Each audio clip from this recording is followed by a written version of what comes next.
மாநபிகளால் மனம் பெற்ற மண் என்ற தலைப்பில் சில செய்திகளை இந்த குத்துபாவில் உங்களோடு பகிர்ந்து கொள்ள ஆவல் கொள்கின்றேன். சங்கையான மாதம் ரஜப். இந்த மாதம் வணக்க வழிபாடுகளால் அலங்கரிக்கப்பட வேண்டிய ஒன்று. எந்த ஒரு மனிதனும் தனக்கோ அல்லது பிறருக்கோ அநியாயங்கள், அட்டூழியங்கள், அக்கிரமங்கள் செய்வதை தவிர்த்து இறைவன் பக்கமும் இறை தூதர் ரசூலுல்லாஹி ஸல்லல்லாஹு அலைஹி வஸல்லம் அவர்களின் பக்கமும் கவனங்கள் திசை திருப்பப்பட வேண்டும் என்பதற்காக நமது நாடு, அயல் நாடு என்றில்லாமல் உலகம் முழுக்க இந்த ரஜபு மாதத்தில் புனித சஹீஹுல் புகாரி என்கின்ற நபிமொழி கிரந்தங்கள் ஓதப்பட்டு அதில் உள்ள ஹதீஸ்களுக்கு விளக்கம் தரப்படுவதை நாங்கள் பார்த்து வருகின்றோம். அந்த வகையில் நேற்று சில பள்ளிகளில் வாசிக்கப்பட்ட ஒரு தலைப்பு நம்முடைய இந்த ஹுசைன் ஜும்மா பள்ளி வாசலில் இன்று வாசிக்கப்பட உள்ள தலைப்பு. அதில் ஒரு ஹதீஸ் சொல்கின்ற செய்தி, ஸல்லல்லாஹு அலைஹி வஸல்லம் அவர்களுடைய அருமை மனைவி ஆயிஷா சித்திகா ரலியல்லாஹு அன்ஹா அன்னவர்கள் அந்த தகவலை சொல்கின்றார்கள். நாங்கள் எல்லோரும் நாயகம் ஸல்லல்லாஹு அலைஹி வஸல்லம் அவர்களோடு ஒரு பயணம் செய்திருந்தோம். அது பனு முஸ்தலக் என்கின்ற ஒரு யுத்தத்திற்காக, ஒரு போருக்காக சென்ற பயணம். அப்படி பயணம் செய்து கொண்டிருக்கின்ற பொழுது மதீனா முனவ்வராவில் இருந்து சுமார் இன்றைய கணிப்பீட்டின் பிரகாரம் 20 கிலோமீட்டர் தொலைதூரம் சென்றிருக்கின்ற சந்தர்ப்பத்தில் ஆயிஷா ரலியல்லாஹு தஆலா அன்ஹா அவர்கள் சொல்லுவார்கள், நாயகத்திடம், அன்பு கணவரிடம், என்னுடைய மாலை தொலைந்து விட்டது, கழுத்தில் போட்டிருந்த மாலை விழுந்து விட்டது என்று சொல்லுவார்கள். அந்த மாலை அவர்கள் தன்னுடைய சகோதரி அஸ்மா ரலியல்லாஹு அன்ஹா அன்னவரிடம் இரவலாக வேண்டி அணிந்திருந்த மாலை. பெண்கள் எங்காவது வெளியில் செல்வதாக இருந்தால் தன்னிடம் மாலை, காப்பு, மின்னி, மோதிரம் என்று இல்லாமல் போகின்ற பொழுது தன்னுடைய நண்பிகளிடம், தன்னுடைய சொந்த பந்தங்களிடம் வேண்டி போட்டு செல்கின்ற ஒரு வரலாறு இன்றும் நம் மத்தியில் நம்முடைய மனைவி மக்களிடம், சகோதரிகளிடம் இருப்பதை காணலாம். இது இன்று நேற்று தொடங்கிய ஒன்றல்ல. ஆயிஷா சித்திகா ரலியல்லாஹு அன்ஹா அவர்களிடமும் இருந்திருக்கிறது என்றால் அது ஒரு நீண்ட நெடிய வரலாற்றை கொண்ட ஒரு பண்பு, பெண்களிடம் உள்ள ஒரு சிறந்த ஒரு இயல்பான பண்பு அது. அதே போல ஆயிஷா சித்திகா ரலியல்லாஹு அன்ஹா அவர்கள் தன்னுடைய சகோதரி அணிந்திருந்த ஒரு மாலையை, அது தங்க மாலை அல்ல, அல்லது வெள்ளி மாலை அல்ல, அது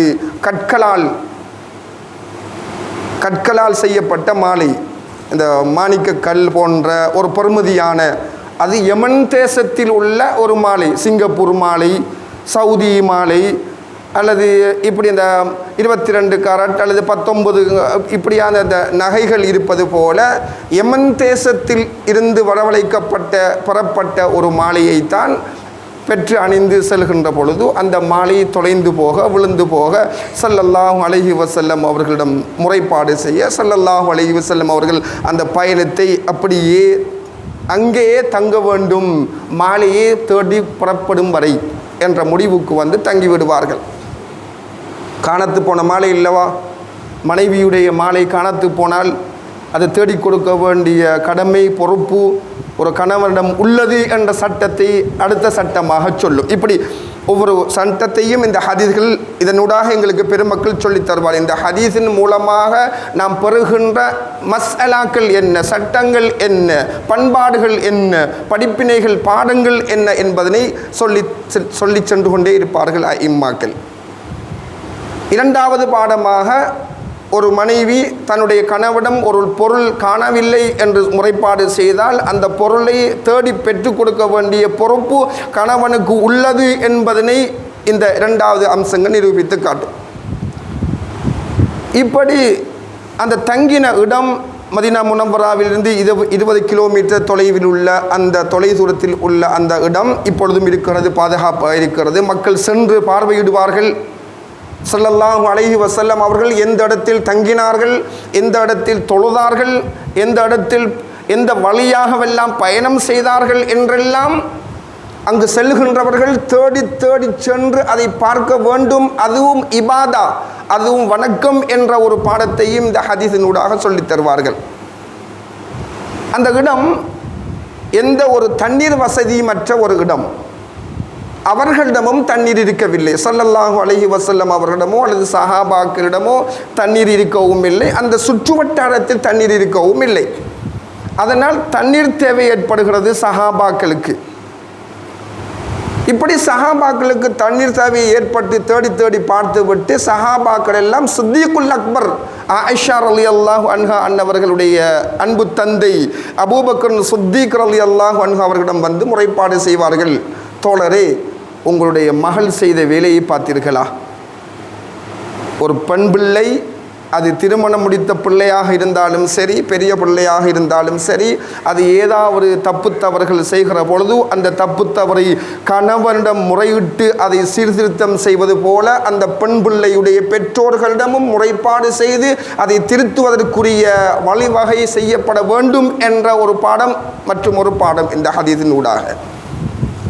சித்திகுல் அக்பர் ரலியல்லாஹு அன்ஹு அவர்களிடம் வந்து சொன்னதும், பார்த்தீங்களா உங்களுடைய மகள் செய்த வேலை, பயணத்துக்கு எங்களிடமும் தண்ணி இல்லை, நம்மிடமும் தண்ணி இல்லை, சுற்று வட்டாரத்தின் தண்ணீர் இல்லை, குடிப்பதற்கு தண்ணீர் தேவை இருக்கிறது, உழு செய்வதற்கு தொழுவதற்கு தண்ணீர் தேவை இருக்கிறது, என்ன செய்வது என்று சொன்னதும் சித்திகுல் அக்பர் ரலியல்லாஹு அன்ஹு அவர்கள் மகளிடம் வருகிறார்கள்.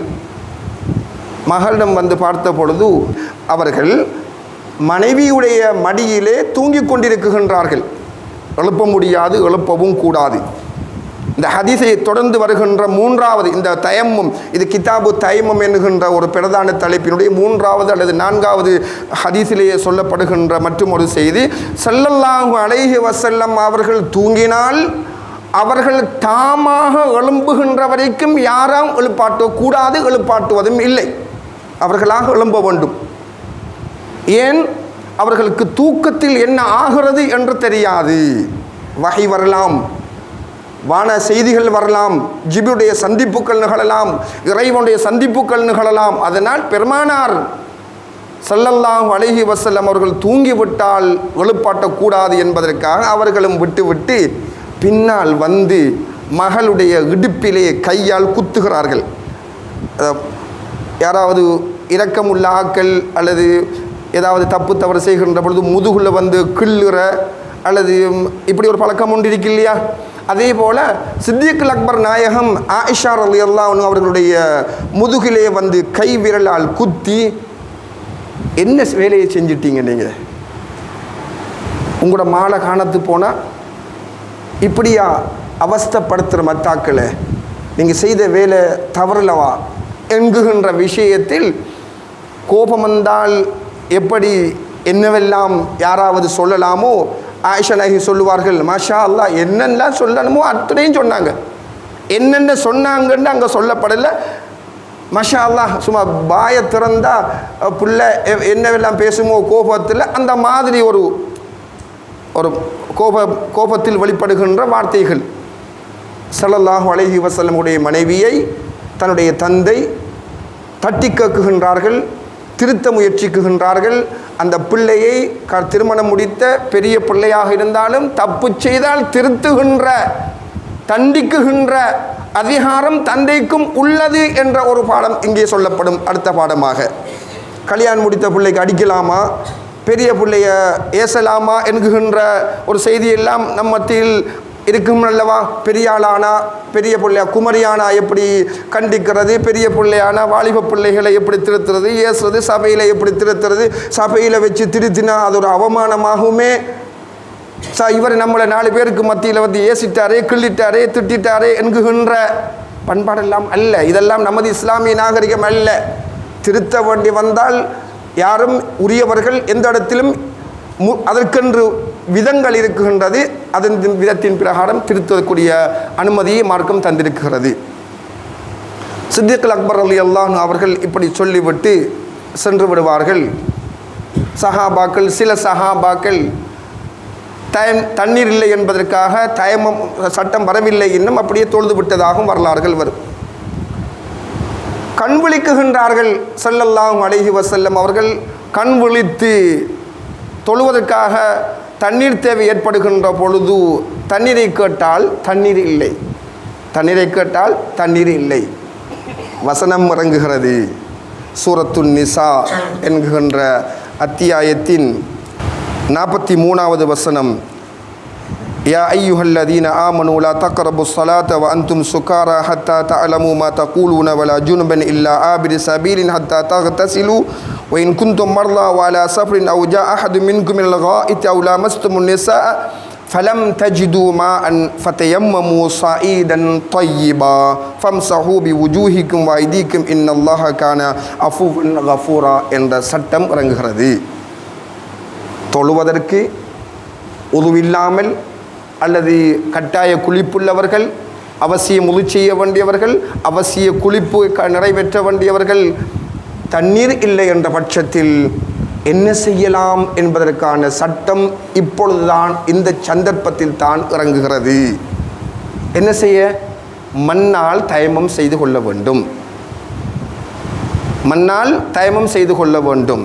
உது செய்வதற்குரிய தண்ணீர் இல்லை என்கின்ற ஒரு கட்டம், அல்லது தண்ணீர் இருக்கிறது உபயோகம் செய்து கொள்ள முடியாது, உடலில் உபாதை ஏற்பட்டிருக்கிறது என்றால், இப்படி 2 காரணங்களுக்காக வேண்டி தயமம் செய்து தொழலாம். கட்டாய குளிப்பு உள்ளவர்களும் தண்ணீரை தொடுவதற்கு தண்ணீரால் குளிக்க முடியாமல் இருக்கின்ற பட்சத்தில் அவர்கள் தயமம் செய்து கொண்டு தங்களுடைய கடமைகளை நிறைவேற்றலாம், தொழலாம், குர்ஆன் ஓதலாம், போன்ற வணக்க வழிபாடுகளை செய்யலாம் என்பதற்கு ஒரு சட்டம் பெருமானா ஸல்லல்லாஹு அலைஹி வஸல்லம் அவர்களுக்கு முதலாக இப்பொழுதுதான் இறங்குகிறது.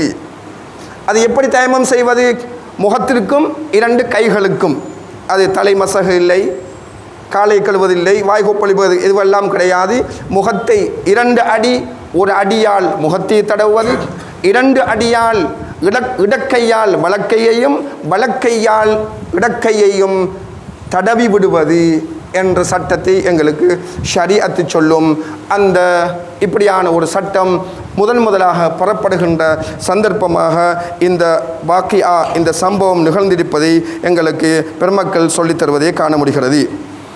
இப்படி இந்த சட்டம் இறங்கியதும் ஒரு நபித்தோழர் உஸைத் இப்னு ஹுலைர் ரலியல்லாஹு அன்ஹு அவர்கள் வந்து சொல்லுகின்றார்கள், மா ஹிய பி அவ்வலி பரக்கத்திக்கும் யா ஆல அபி பக்கர்.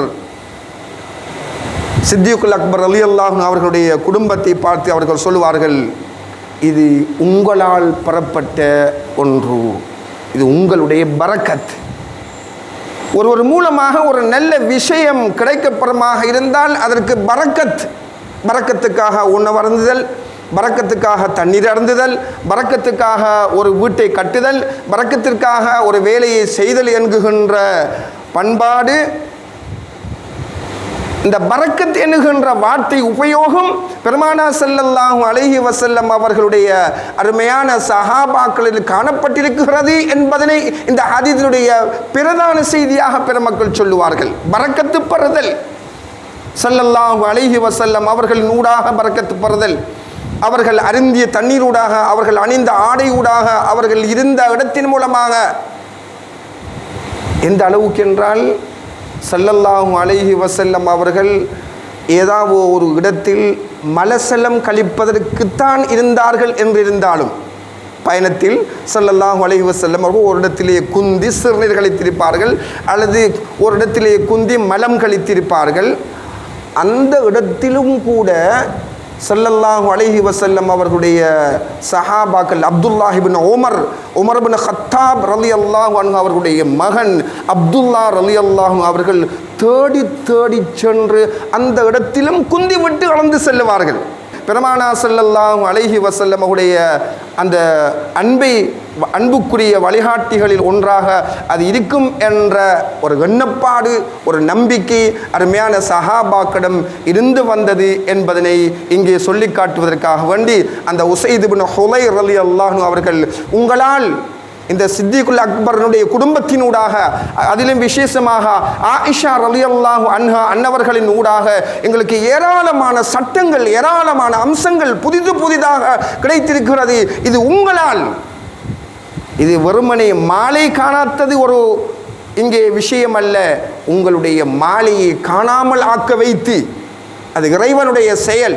இந்த உலகத்திலே ஏதாவது ஒரு நல்லது அல்லது கெட்டது நிகழமாக இருந்தால் அதற்கு ஏதாவது ஒரு பின்னணியில் ஒரு காரணமாக இருக்கும் என்பதனை நாங்கள் புரிந்து கொள்ள வேண்டும். அது எங்களுக்கு வெளிப்படையாக தெரிய வரலாம் அல்லது தெரிய வராமலும் போகலாம். ஒரு சோதனை வரலாம், அல்லது ஒரு வேதனை வரலாம், அல்லது ஒரு சுப செய்தி வரலாம். இதற்கு ஏதாவது ஒரு முன்னால் சென்ற காரணம் அல்லது பின்னால் சென்ற காரணம், இப்படி பல காரணங்கள் இருக்கும் என்று அல் குர்ஆனை கொண்டு ஆதாரமாக சொல்லுவார்கள், அல் ஹதீஸை கொண்டு ஆதாரமாக சொல்லுவார்கள். உதாரணமாக அல் குர்ஆனின் மூலமாக இப்படி சித்திகுல் அக்பர் ரலியல்லாஹு அன்ஹு அவர்களுடைய குடும்பத்தின் மூலமாக பெறப்பட்ட இது ஒரு அருள் என்ற செய்தியை சஹாபாக்கள் சொல்லித் தருவார்கள். இப்படி தயமம் செய்வார்கள். தயமம் செய்துவிட்டு அந்த இடத்தை விட்டு நகர்வதற்காக ஒட்டகத்தை அந்த பிராணியை எழுப்பாட்டுவார்கள். எழுப்பாட்டி பார்த்தால் கீழே மாலை கிடக்கிறது. கீழே மாலை இருந்ததை அங்கே சஹாபாக்கள் ஆயிஷா ரலியல்லாஹு அன்ஹா அவர்கள் எங்களுக்கு அந்த தகவலை தருகின்றார்கள், பதிவு செய்கிறார்கள். இது சஹீஹுல் புகாரியில் பதிவாக இருக்கின்ற மற்றும் உண்டான முஸ்லிம் போன்ற பல நபிமொழி கிரந்தங்களில் பதிவாக இருக்குகின்ற செய்தி. ஸல்லல்லாஹு அலைஹி வஸல்லம் அவர்கள் சொல்லுகின்ற மற்றொரு செய்திதான், எந்த சமூகத்துக்கும் ஸல்லல்லாஹு அலைஹி வஸல்லம் அவர்களுக்கு முந்தின எந்த சமூகத்திற்கும் மண்ணால் சுத்தம் செய்யலாம் என்கின்ற ஒரு சலுகை வழங்கப்பட்டிருக்கவில்லை. தண்ணியால் தான் சுத்தம் செய்ய வேண்டும். குளிக்க வேண்டும் என்றால் தண்ணீர் வேண்டும், உது செய்ய வேண்டும் என்றாலும் தண்ணீர் வேண்டும், சுத்தம் செய்ய வேண்டும் என்றால் தண்ணீர் தான் வேண்டும் என்ற சட்டம்தான் பெருமானார் ஸல்லல்லாஹு அலைஹி வஸல்லம் அவர்களுக்கு முந்தின அத்துணை மனிதர்களும் ஆதம் அலைஹிஸ்ஸலாம் அவர்களிலிருந்து ஸல்லல்லாஹு அலைஹி வஸல்லம் அவர்களுக்கு இப்பொழுது நாம் சொல்லப்பட்ட சந்தர்ப்பம் வரைக்கும், இப்பொழுது சொல்லப்பட்ட சந்தர்ப்பம் வரைக்கும் ஸல்லல்லாஹு அலைஹி வஸல்லம் அவர்களும் தான் ஏனைய சஹாபாக்களும் தான் சுத்தம் செய்வதாக இருந்தால் தண்ணீர் தான் உபயோகிக்கப்பட்டு வந்தது. இப்பொழுதுதான் புதியதொரு சட்டம் வருகிறது, மண்ணாலும் சுத்தம் செய்யலாம், மண்ணாலும் சுத்தம் செய்யலாம், சுத்தம் செய்வதற்குரிய சலுகைகள் வரப்படுகிறது. இதை பற்றி பெருமானார் ஸல்லல்லாஹு அலைஹி வஸல்லம் அவர்கள் சொல்லுவார்கள், ஜுஇலத் லியல் அர்து மஸ்ஜிதன் வ தஹூரா.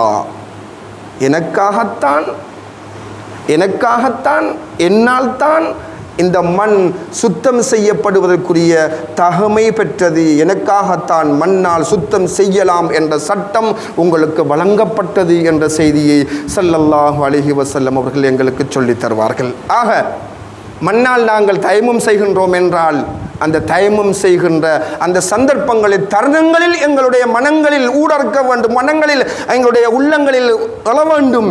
இது ஆயிஷா சித்திகா ரலியல்லாஹு அன்ஹா அவர்களுக்கு நிகழ்ந்த ஒரு சம்பவத்தின் மூலமாக பெருமானார் ஸல்லல்லாஹு அலைஹி வஸல்லம் அவர்கள் நூடாக எங்களுக்கு வழங்கப்பட்ட ஒரு ஷரியாத், புதியதொரு சட்டம் எங்களுக்கு வழங்கப்பட்டிருக்கிறது என்ற எண்ணங்கள் ஒவ்வொரு வணக்கத்தையும் செய்கின்ற பொழுது, அது ஃபர்லாக இருக்கலாம், எதுவாக இருக்கலாம், ஒவ்வொன்றையும் நாங்கள் செய்கின்ற பொழுது இதனுடைய பின்னணி என்ன?